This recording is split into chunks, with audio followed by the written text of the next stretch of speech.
Hi guys, welcome back to another video on Solution Lab. In this video, I'm going to show you how to remove your Roblox pin if you forgot it, making problem solving simple and easy to follow. So stick with me and I'll guide you step by step. First, open the Roblox app on your phone. Once the app opens, look at the bottom right corner. You'll see 3 dots. Tap on this More icon to access additional settings. After Open and More, scroll down a little. You'll see the Settings option. Tap on it to continue. This is where all Roblox account settings are located. Inside Settings, look for Parental Controls and tap on it. Here you can manage your Roblox PIN settings. If you have an email linked to your account, you can reset your PIN through email.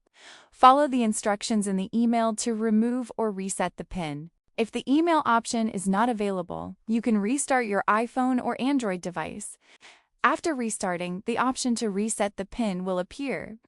This method helps you recover access even without the email.